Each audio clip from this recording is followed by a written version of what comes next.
Mesdames, Messieurs, bonjour. Merci de nous rejoindre sur Guinée Matin TV. Bienvenue dans ce flash d'information.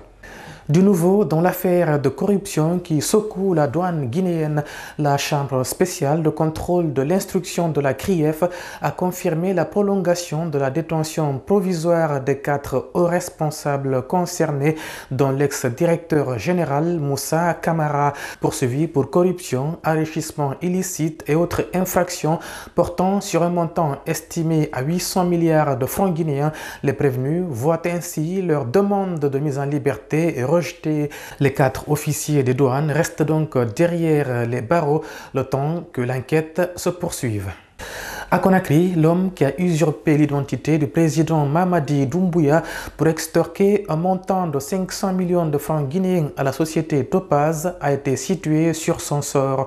Le tribunal de première instance de Kaloum a condamné hier jeudi Amadou Bangus Bangoura à 2 ans de prison, dont un assorti de sursis et une amende de 2 millions de francs guinéens.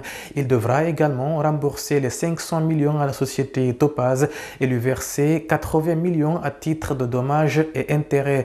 Son véhicule, qui était placé sous scellé, a été confisqué. La crise de liquidité perdure en Guinée en dépit des assurances données il y a quelques semaines par le gouverneur de la Banque centrale. Ce dernier avait promis, vous le savez, l'envoi d'importantes quantités de billets dès ce mois d'août pour résoudre le problème. Mais cette promesse tarde toujours à se concrétiser alors que le secteur financier du pays est à l'agonie. Ce jeudi 14 août, plusieurs gérants de points de vente Orange Money sont montés au créneau pour déplorer cette situation et alerter sur un risque d'asphyxie totale si une solution n'est pas rapidement trouvée pour résorber cette crise. Ils ont appelé à une intervention urgente des autorités pour éviter l'effondrement du système financier guinéen.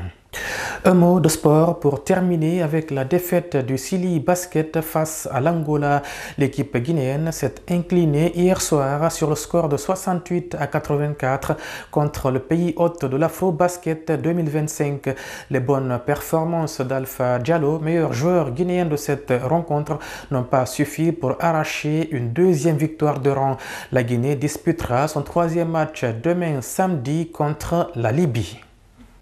C'est la fin de ce flash d'information, mesdames et messieurs. Merci à tous de l'avoir suivi.